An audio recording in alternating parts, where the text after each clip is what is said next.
बिस्मिल्लाहिर्रहमानिर्रहीम। Secondary biology chapter number 27 man and his environment का आज हम स्टार्ट लेंगे। यानी इंसान और उसका माहौल से इसके बारे में ये चैप्टर आज हम शुरू करेंगे। तो अगर हम बात करें ह्यूमंस की या मैन की, तो ह्यूमंस भी अर्थ इन्वायरमेंट का हिस्सा है, जिस तरह बकाया स्पीशीज़ है। और इंसान का जो मतलब स्टार्ट हुआ था, जो सबसे पहला ऑक्यूपेशन था, जो सबसे पहला पेशा था, वो ये था कि वो हंटर था। लाइक ही वाज हंटर, ठीक है। उसने शिकार करना शुरू किया और वो फिर मतलब क्योंकि हम कंज्यूमर कैटेगरी के अंदर आते हैं, लाइक हमें अपनी एनर्जी दूसरी ऑर्गेनिज्म से हासिल करनी पड़ती है, तो हम हंटर्स थे।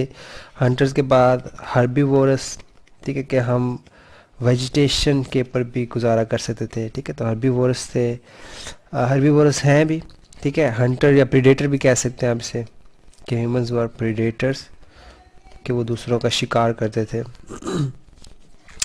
ठीक है। फिर उसके बाद आहिस्ता आहिस्ता हम नेक्स्ट आगे जाके एग्रीकल्चर हमने अडॉप्ट किया, कि हमने जो फसलें थी वो मतलब उगाना शुरू की लैंड ज़मीन के ऊपर।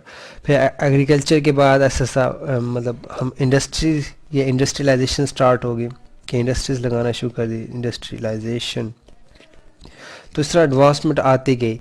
और अब इंडस्ट्री को रन करने के लिए हमें एनर्जी चाहिए थी, ठीक है। तो हम एनर्जी के मतलब उसके एनर्जी के रिसोर्सेज ढूंढने शुरू हो गए, ठीक है। इंडस्ट्रियलाइजेशन के लिए हमें एनर्जी रिसोर्सेज चाहिए थे, ठीक है। उन्हीं रिसोर्सेज के बारे में आगे भी डिस्कस करेंगे। और ये सारे रिसोर्सेज हमें कौन देगा? इन्वायरमेंट देगा, ठीक है। कि ये सारे रिसोर्सेज हमें इन्वायरमेंट से मिलेंगे। लेकिन ये जो रिसोर्सेज हैं, इनकी दो टाइप्स हैं, ठीक है। जिसमें एक रिन्यूएबल है, मतलब जो दोबारा से जनरेट हो जाते हैं, और कुछ नॉन रीन्यूएबल, ठीक है, जो कि दोबारा जनरेट नहीं हो सकते हैं, ठीक है। रिन्यूएबल रिसोर्सेज की अगर हम बात करें, तो रिन्यूएबल रिन्यूएबल सोर्सेज या रिसोर्सेज वो हैं, सोर्सेज नहीं कहेंगे बल्कि रिसोर्सेज कहेंगे, वो हैं जो दोबारा से मतलब आप गेन कर सकते हैं, ठीक है। इसकी एग्जांपल मैं अगर आपको दूं, लाइक एयर है, ठीक है, या वाइंड है। एयर, वाइंड, ठीक है, जिसकी एक एग्जांपल है। एयर और वाइंड में क्या फ़र्क है वैसे? एयर जो सी है वो स्टेशनरी कंसेप्ट है, ठीक है, जबकि वाइंड जो है वो मतलब डायनेमिक होती है, मतलब मूव कर रही होती है विद रिस्पेक्ट टू टाइम, ठीक है। दोनों मतलब एक ही चीज़ के दो रुख कह लें। तो एयर स्टेशनरी, वाइंड डायनेमिक है। तो ये दोनों रीन्यूएबल सोर्सेज के अंदर काउंट होते हैं, रिसोर्सेज के अंदर काउंट होते हैं, क्योंकि ये दोबारा जनरेट हो सकते हैं, ठीक है। फॉर एग्जांपल अगर आपने ये कह लें कि वाइंड पावर प्लांट लगाया हुआ है, ठीक है, जिसके अंदर फैंस होते हैं जो हवा की वजह से मूव करते हैं, तो अब ये हवा आप जो से दोबारा भी जनरेट हो सकती है। ये नहीं है कि एक दफ़ा यूज़ होगी तो दोबारा नहीं बन सकती, ठीक है। नॉन रिन्यूएबल रिसोर्सेज की अगर हम बात करें, तो उसमें फॉसिल फ्यूल्स हैं, ठीक है। This are non renewable sources या रिसोर्सेज, सॉरी बार बार मैं resources, why they are non renewable? Because they can not be produced again and again, ठीक है। बार बार ये प्रोड्यूस नहीं हो सकते, ठीक है। इसके अंदर मेटल्स, नॉन मेटेलिक मिनरल्स हैं, फॉसिल फ्यूल्स हैं, जिसमें ऑयल, गैस और कोल यानी कोयला वगैरह आ जाता है, ठीक है। ये एक दफ़ा रिसोर्सेज यूज़ हो जाए दोबारा जनरेट नहीं हो सकते, ठीक है। और जो रीन्यूएबल सोर्स हैं, इनकी साइकिल्स होती हैं, ठीक है। अगर फॉर एग्जांपल हम एयर की बात करें, तो एयर के अंदर O2 साइकिल है, यानी ऑक्सीजन साइकिल जिसे हम कहते हैं। नाइट्रोजन साइकिल है, कार्बन साइकिल है, ठीक है। तो मतलब जो रीन्यूएबल सोर्सेज होते हैं, दे हैव साइकिल्स, ठीक है। उनकी एक साइकिल होती है जो बार बार रिपीट हो रही थी। जिस तरह अब मसलन नाइट्रोजन साइकिल को न्यूट्रेंट साइकिल भी कह सकते हैं, क्योंकि ये हमारी बॉडी के अंदर भी मौजूद होती है प्रोटीन्स की शक्ल में। फिर आहिस्ता आहिस्ता ये डिके होती है, ठीक है, दोबारा ये जनरेट होती है। तो मतलब जो renewable sources they follow a pattern, ठीक है, एक पैटर्न होता है, और ये पैटर्न डिस्टर्ब हो सकता है, ठीक है। कि फॉर एग्जाम्पल अगर मैं यहाँ पे पैटर्न बनाऊँ कि आपके पास फूड है, फूड को कंज्यूम हो किया, ठीक है, सॉरी, कंज्यूम होने के बाद ये डिके डिके के बाद दोबारा उसके फूड बन जाता है, ठीक है। फॉर एग्जांपल हमारे पास प्रोटीन्स है, फूड की शक्ल में क्या है, प्रोटीन्स। कंज्यूम जब हुआ तो वो किस में कन्वर्ट हो गया, अमोनिया, ठीक है, मतलब वेस्ट प्रोडक्ट है। और अमोनिया को दोबारा इसके मतलब नाइट्राइट्स बनाए, ठीक है, नाइट्राइट्स, या फिर दोबारा इसने प्रोटीन्स बनाए, सही। तो इसका मतलब हर एक की मतलब स्टेप्स हैं। तो अगर फूड ज़्यादा कंज्यूम होती है, ज़्यादा अमोनिया प्रोड्यूस होता है, ये भी यानी ख़तरनाक है एनवायरनमेंट को, पोल्यूशन होगी। सिमिलरली अगर अमोनिया ज़्यादा नाइट्राइट्स में कन्वर्ट होता है तब भी पोल्यूशन होगी।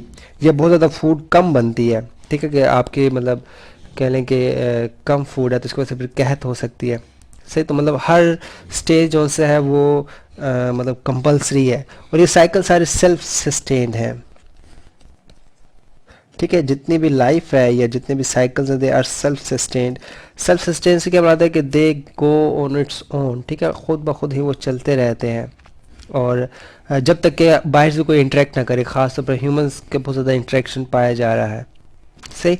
और एक और हम टेबल देख लें रिसोर्सेज के अंदर, रीन्यूएबल और नॉन रीन्यूएबल सोर्सेज में। तो रीन्यूएबल सोर्सेज के अंदर सोलर एनर्जी है, एयर है, वाइंड है, वाटर है, tides flowing, soil and plants. जबकि नॉन रीन्यूएबल का फॉसिल फ्यूल्स हैं, मेटल मिनरल्स हैं, ठीक है, और नॉन मेटल्स मिनरल्स हैं, सॉल्ट, फॉस्फेट वगैरह, सही। तो ये कुछ नॉन रीन्यूएबल सोर्सेज हैं। तो अगर हम रीन्यूएबल सोर्सेज को स्टार्ट करें, जिसमें सबसे पहले एयर आ रही है, ठीक है। तो एयर के अंदर मतलब एयर क्या है, इट इज़ ब्लैंकेट, ठीक है, मतलब एक लिहाफ है अराउंड द अर्थ, ठीक है, यानी it is the blanket of atmosphere कह लें या blanket of gases, blanket of atmosphere around earth, ठीक है। और अगर हम इसके कंपोनेंट्स की बात करें तो एयर के अंदर जो सा है वो 79% नाइट्रोजन है, 92 जिसे कह सकते हैं हम, ठीक है। और इसके अंदर 20% ऑक्सीजन है, मतलब O2 जो सा है वो 20% है। इसके अलावा कार्बन डाइऑक्साइड 0.03% है, 0.03% है, सही। और बकाया नोबल गैसेस हैं, कुछ ट्रेसेस हैं उनकी, हाइड्रोजन की भी है, सही। और मतलब जो नाइट्रोजन है ये नाइट्रोजन साइकिल के अंदर यूज़ हो रही होती है, ठीक है, एन साइकिल। ऑक्सीजन जो है ये रेस्पिरेशन के लिए रिक्वायर्ड होती है और हर ऑर्गेनिज्म रेस्पिरेशन करता है। कार्बन डाइऑक्साइड जो है फोटोसिंथेसिस के लिए रिक्वायर्ड है। सो मतलब air is a rich source of resources, ठीक है, मतलब आपको एयर में से काफ़ी रिसोर्सेज मिलेंगे जो कि मुख्तलिफ कह लें कि साइकिल्स के अंदर इन्वॉल्व हैं, जो कि लाइफ को सस्टेन करने के लिए ज़रूरी हैं, ठीक है। लेकिन एयर की अगर पोल्यूशन होती है, like if there is a pollution of air, अगर एयर की पोल्यूशन किस तरह होती है, एयर पोल्यूशन, तो उसमें कार्बन डाइऑक्साइड है अगर बहुत ज़्यादा बन जाए, ठीक है, नाइट्रोजन डाइऑक्साइड बन जाती है, ठीक है। तो कार्बन डाइऑक्साइड आएगा तो इसके दोनों के दो असरात हैं, इन दोनों के। एक तो ये कि ग्लोबल वार्मिंग होगी। ग्लोबल वार्मिंग से क्या मराद है कि लाइक अगर ये अर्थ है तो अर्थ के अंदर कार्बन डाइऑक्साइड का लेवल ज़्यादा हो जाता है या नाइट्रोजन डाइऑक्साइड का लेवल ज़्यादा हो जाता है, ठीक है। तो जो सन से शुआएँ आ रही हैं, ठीक है, the light energy coming from the sun, ठीक है, जो कि सन से आ रही हैं, वो इनके में इंट्रैप हो जाती है, they are entrapped in the carbon dioxide and nitrogen dioxide. क्योंकि लार्जर मालिक्यूल्स होते हैं तो ये लाइट को ऑब्जॉर्व कर लेते हैं, और जब लाइट को ऑब्जॉर्व करेंगे तो जो इनका टेम्परेचर है वो बढ़ना शुरू हो जाएगा, टेम्परेचर सेंटीग्रेड्स के अंदर वो बढ़ना शुरू हो जाएगा। तो इसे आप ग्लोबल वार्मिंग कहते हैं। ग्लोबल वार्मिंग एक इसका बहुत बड़ा अफेक्ट आएगा। और दूसरा एसिड रेन है, ठीक है, कि जब कभी बादल आएंगे और वो बरसेंगे, ठीक है, और बरसने से भी क्या होगा कि यही carbon dioxide, carbonic acid, nitrogen dioxide जो है वो नाइट्रिक एसिड बना के एसिड रेन काज करेगा, जो कि मतलब फिर नुकसानदेह है ह्यूमंस के लिए भी, जितने भी लिविंग स्पीशीज़ हैं हर एक के लिए नुकसानदेह है। बकाया ये एयर पोल्यूशन हो किस वजह से रही है, इसमें ऑटोमोबाइल्स हैं, ठीक है, मतलब जो गाड़ियों के धुएँ हैं, ठीक है, इसके अलावा इंडस्ट्रीज़ हैं मुख्तलिफ, सही। और क्लोरोफ्लोरोकार्बन्स भी होते हैं, ठीक है, जो कि आपके फ्रिज रेफ्रिजरेटर्स वगैरह में यूज़ होते हैं। और वो बहुत डेंजरस उनका इफेक्ट होता है जिसे हम कहते हैं ओजोन डिप्लीशन, ठीक है, वो हम आगे जाके पढ़ेंगे, उसमें इनका बहुत बड़ा रोल है। सही, तो ये हो गया एयर के बारे में। अगर एयर पोल्यूशन की ये तो छोटी सी आप डायग्राम भी सकते, लाइक ये एसिड रेन है कि अगर sulphur dioxide, nitrogen dioxide, even carbon dioxide जब ऊपर जाएगा फिर बादल बरसेंगे तो जो से पानी है वो एसिडिक हो जाएगा और एसिड रेन काज करेगा। सही, और ये नुकसानदेह होता है क्योंकि इसकी पीएच लो होती है, तो ये नॉर्मल लाइफ के लिए अच्छा नहीं है। तो अगर इसके बाद हम चलते हैं रीन्यूएबल रिसोर्सेज के अंदर वाटर की तरफ, ठीक है, पानी जो कि बहुत ज़रूरी है, ठीक है। वाटर के एक सिंगल लाइन कहा जाता है कि water is medium of life, ठीक है, कि बगैर पानी के कोई भी चीज़ ज़िंदा नहीं रह सकती। अगर हम ऑक्सीजन की बात करें तो ऑक्सीजन, कुछ ऐसे ऑर्गेनिजम्स भी होते हैं जो एनारोबिक होते हैं, like they can grow in the absence of oxygen, लेकिन जो पानी है ये नेसेसरी है, मतलब कंपलसरी है लाइफ के लिए। अगर पानी नहीं होगा तो ज़िंदगी नहीं होगी, ठीक है, इवन कोई बड़ा ऑर्गेनिज्म उनके लिए भी और अगर कोई छोटा ऑर्गेनिज्म उसके लिए भी, ठीक है। तो अगर हम ओवरऑल जायज़ा लें तो हमारा 70% जो सा है अर्थ का वो वाटर है, ठीक है, या 71% भी कहा जाता है। सही, लेकिन इसका सिर्फ 1% जो सा है वो फ्रेश वाटर है। ये चीज़ भी ध्यान में रखनी है हमने, ठीक है, कि फ्रेश वाटर सिर्फ इसमें से 1%, जबकि 99% जो सा है वो सी वाटर है, जो कि नॉन यूजेबल या उसको हम डोमेस्टिक यूज़ या ड्रिंकिंग पर्पज़ के लिए यूज़ नहीं कर सकते, पी नहीं सकते हम उसे, ठीक है, जबकि फ्रेश वाटर जो सा सिर्फ 1% है।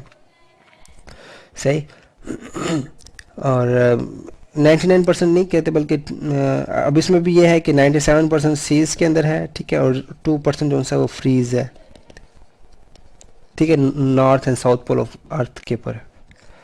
सही, और ये हमारे लिविंग ऑर्गेनिजम्स का मेजर कंस्टिट्यूएंट है, यानी जिस तरह हमने कहा था मीडियम ऑफ लाइफ के जितने भी लिविंग ऑर्गेनिजम्स हैं उनके अंदर पानी मौजूद होता है।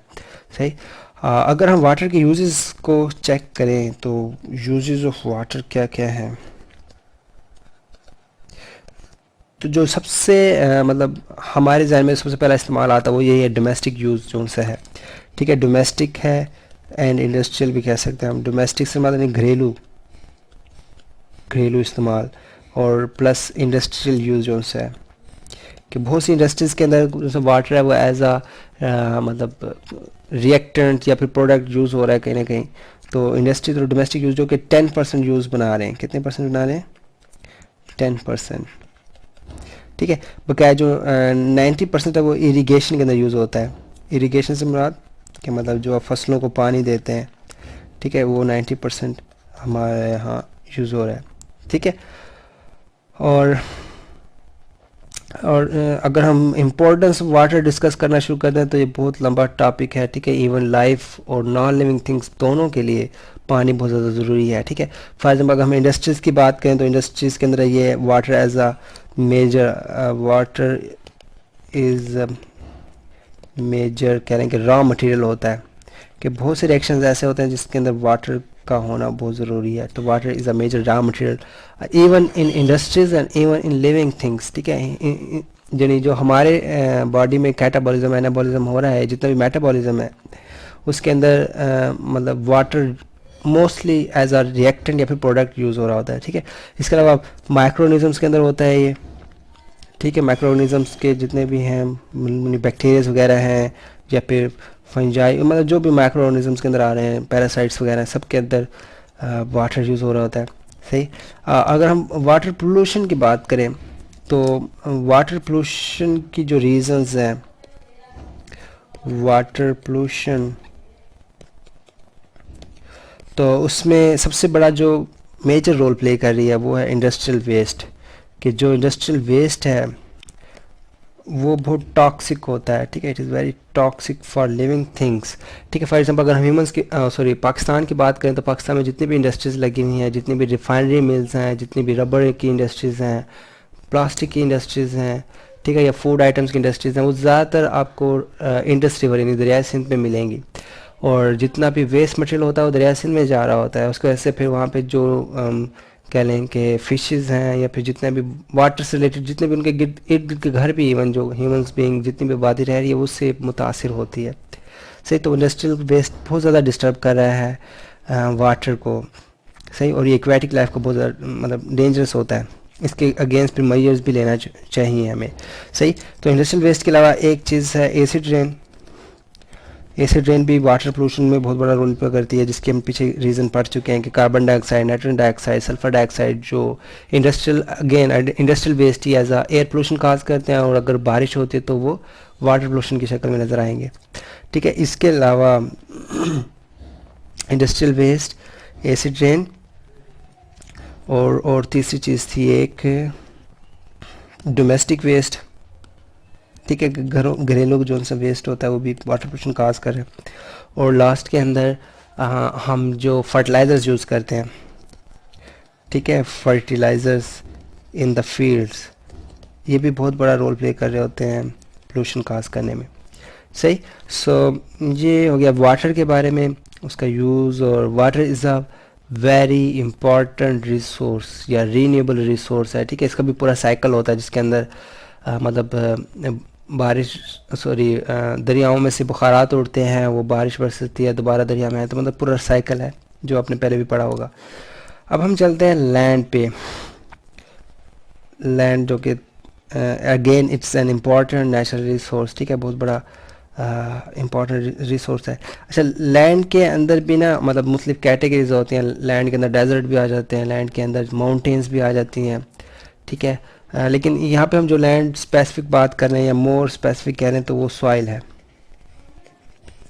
ठीक है। मतलब जो मिट्टी जिसे आप कहते हो, और मिट्टी से क्या मराद है कि it is upper layer of upper layer of earth crust. ठीक है। कि मतलब जिस तरह अगर हम कहें ना सेब है, तो सेब का जितना छिलका होता है, ठीक है, मतलब ऊपर वाला जितना भी पोर्शन है सेब का, छिलके की जितनी मोटाई होती है, इतना ही अर्थ क्रस्ट है जो हमारा ज़मीन है उसकी। और फिर इस सॉइल के अंदर जो अगर कंपोनेंट्स देखें तो उसमें वाटर है, सॉइल वाटर जिसे कहेंगे हम। सॉइल वाटर के अलावा इसमें सॉइल पार्टिकल्स हैं, सॉइल पार्टिकल्स, ठीक है, जिसमें ज़्यादातर रेत होती है, यानी सिलिकेट्स जिसे हम कहा जाता है। ठीक है। सॉइल एयर है कि सॉइल मतलब मिट्टी के अंदर हवा भी होती है, क्योंकि उसके अंदर ये बड़ी कह लेंगे इंटरेस्टिंग चीज़ है कि लाइक जो मिट्टी होती है, ख़ासतौर पर जो नरम मिट्टी है, उसके अंदर काफ़ी ज़्यादा एयर मौजूद होती है, क्योंकि जो ऑर्गेनिजम्स मिट्टी के अंदर रह रहे हैं उन्हें भी ऑक्सीजन चाहिए होती है, तो इसलिए एयर अंदर तक मौजूद होती है। सही। और इसके अलावा इनऑर्गेनिक मैटर होता है और ऑर्गेनिक मैटर होता है। ठीक है। दोनों चीज़ें होती हैं। इनऑर्गेनिक मैटर है, ठीक है, जिसमें वैसे सॉइल पार्टिकल्स भी आ जाते हैं सारे। और ऑर्गेनिक के अंदर मतलब माइक्रो ऑर्गेनिजम्स हैं, या उसे हम ह्यूमस भी कहते हैं बाज़ का। और ऑर्गेनिक मैटर मौजूद होगा। अच्छा, ये तो गया सॉइल का थोड़ा बहुत इंट्रोडक्शन। अगर हम देखें कि सॉइल किस तरह मतलब बहुत ज़्यादा हमारे लिए ज़रूरी है, तो सबसे पहले तो ये है कि it provides a supportive role for plants and even for animals, कि हम जो खड़े होते हैं वो भी सॉइल पे खड़े होते हैं, और जो प्लांट्स हैं वो जो एंकर मतलब जो धंसे होते हैं वो सॉइल के अंदर होते हैं। ठीक है। तो अगर हम इसके देखें कि रोल्स तो बहुत ज़्यादा हैं। सबसे पहले तो ये कि सपोर्टिंग लाइफ ऑन लैंड। ठीक है। अगर सॉइल ना होती तो इवन हम भी ना होते, प्लांट्स भी ना होते। ठीक है। मतलब ये जो अर्थ क्रस्ट है ये इस तरह मॉडिफाई है कि इसके अंदर प्लांट्स ग्रो कर सकते हैं जो कि प्रोड्यूसर्स हैं, और जब प्लांट्स ग्रो कर जाते हैं तो फिर बकाया जो कंज्यूमर्स हैं वो भी ग्रो कर सकते हैं। इसके अलावा सॉइल के अंदर वाटर है, ऑर्गेनिक इनऑर्गेनिक न्यूट्रिएंट हैं जो कि प्लांट्स के लिए रिक्वायर्ड होते हैं। ठीक है। वाटर एंड न्यूट्रिएंट्स, न्यूट्रिएंट्स के अंदर दोनों यानी ऑर्गेनिक भी हैं और इनऑर्गेनिक भी है फॉर प्लांट्स। ठीक है। इन पौधों के लिए ये पाए जाते हैं। इसके अलावा अच्छा, इसमें बड़ी इंटरेस्टिंग चीज़ है, अर्थ की सिर्फ 30% है वो लैंड है। ठीक है। मतलब जिस हमने कहा था 70% वाटर है अर्थ के अंदर और 30% लैंड है, और उस लैंड में से भी तकरीबन जो है उसमें पहाड़ भी हैं, सहरा भी हैं, और बहुत सी जगह पे ऐसी जहाँ पे इंसानी आबादी भी है, मतलब वहाँ पे इरिगेशन नहीं कर सकता। तो अगर हम देखें मतलब 30% ऑफ अर्थ लैंड है, इज़ लैंड, और इस 30% में सिर्फ 11% ऐसा है जो कि मतलब इरिगेशन है, ठीक है, विच इज़ कल्टिवेशन कह लेंगे, विच इज़ अंडर कल्टिवेशन, मतलब उसके अंदर फसलें उग रही हैं। सिर्फ 11% ऐसा एरिया है इस 30% में से, ठीक है। यानी बकाया 89% ऐसा है कि जो कि वेस्ट हो रहा है, या फिर वहाँ पे पहाड़ मौजूद है, या फिर इंसानी आबादी है, ठीक है। और ये बहुत बड़ा मतलब एक इशू है। और या वहाँ पे वो सहरा है, सही, क्योंकि हमें जितनी भी फसलें मिलनी है वो सॉइल से मिलेंगी। अगर सॉइल आप कह लें कि अवेलेबल नहीं होगी तो वो बड़ा इशू बनेगा। अच्छा, अगर हम देखें कि कौन से फैक्टर्स हैं जिसकी वजह से जो सॉइल है उसकी पोल्यूशन आ रही है, मतलब सॉइल पोल्यूशन को अगर हम डिस्कस करें तो सॉइल पोल्यूशन में सबसे बड़ा चीज़ तो ये है कि जो अर्बनाइजेशन हो रही है, जो कि बहुत बड़े पैमाने पे हो रही है, लाइक शहर जो बन रहे हैं, ठीक है, कि मतलब जो भी गांव देहात थे वैसे से शहर में कन्वर्ट होते, वहाँ पे हम रोडें बना रहे हैं, वहाँ पे हम बिल्डिंग खड़ी कर रहे हैं, हर चीज़ नए सिरे से बना रहे हैं, जिसकी वजह से फसलों कह लें कि जो ज़मीन का नॉर्मल स्ट्रक्चर था, जो कह लें कि लैंड की नॉर्मल रेशोज़ थी इसके अपने कॉन्स्टिट्यूंट्स के दरमियान, मतलब जो इसके है ना ऑर्गेनिक मैटर, इनऑर्गेनिक मैटर, वो बहुत ज़्यादा डिस्टर्ब हो रहा है, सही। और तो अर्बनाइजेशन बहुत बड़ा रोल प्ले करी है। इसके अलावा कह लें कि विगरस क्रॉप प्रोडक्शन, ठीक है, इन विगरस से क्या मुराद होता है कि बहुत ज़्यादा क्रॉप प्रोड्यूस हो रहे हैं, ठीक है। फॉर एग्जांपल अगर हम एक ही ज़मीन है उसके अंदर बार बार हम गन्ना उगाते जाएंगे तो जो गन्ने से रिलेटेड न्यूट्रिएंट्स हैं वो ज़मीन में कम हो जाएंगे, ठीक है। तो हम क्या करते हैं कि बजाय ये कि हम थोड़ा इंतज़ार करें, हम उसमें फर्टिलाइज़र यूज़ करना शुरू कर देते हैं, ठीक है, और आर्टिफिशियल तरीके से फसल उगाना शुरू कर देते हैं, तो वो बहुत बैड प्रैक्टिस है, ठीक है।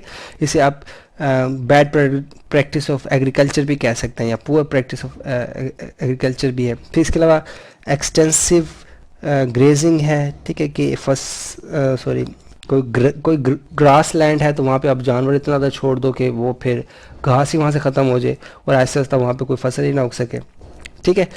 इसके अलावा लीचिंग है, मतलब जिसे आप सेम या फिर थोर कहते हो उर्दू के अंदर के, मतलब वहाँ पे जो साल्ट्स हैं वो ऊपर वाली तह तक आ जाते हैं, ठीक है। सॉरी, लीचिंग कहते हैं साल्ट्स का गहराई में चले जाना, ठीक है, यानी साल्ट्स नमकियात जिसे आप कहते हैं, नमकियात का गहराई में चले जाना, ठीक है। लीचिंग हो रही है, ये भी मतलब एक किस्म की सॉइल पोल्यूशन ही है। इसके अलावा फर्टिलाइज़र्स हैं, इंसेक्टिसाइड्स हैं जो कि हम यूज़ करते हैं अपनी क्रॉप प्रोडक्शन के अंदर। इंसेक्टिसाइड्स हैं जो कि हम मतलब इंसेक्ट्स को किल करने के लिए यूज़ कर रहे होते हैं। ये केमिकल्स भी हमारे लैंड को पोल्यूट कर रहे हैं, तो ज़ाहिर बात है इसके अगेंस्ट में प्रिवेंटिव मेजर्स लेने पड़ेंगे, अवेयरनेस प्रोग्राम्स चलाने पड़ेंगे जो फार्मर्स को या फिर जनरल पब्लिक को बता सके यार किस तरह हम अपनी ज़मीन को गंदा कर रहे हैं या किस तरह ये हमारे रहने के काबिल नहीं होती जा रही, ठीक है। सो ये आज का लेक्चर होगा जिसके अंदर हमने थोड़ा बहुत डिस्कस किया इंट्रोडक्शन के बारे में, ठीक है, कि फिर उसके अंदर हमने रीन्यूएबल और नॉन रीन्यूएबल रिसोर्स को डिस्कस किया और 3 रीन्यूएबल रिसोर्स पढ़े हमने जिसमें एयर, वाटर और लैंड है। अगले लेक्चर के अंदर हम मज़ीद रीन्यूएबल रिसोर्स के बारे में बात करेंगे और नॉन रीन्यूएबल रिसोर्स के बारे को भी डिस्कस करने की कोशिश करेंगे।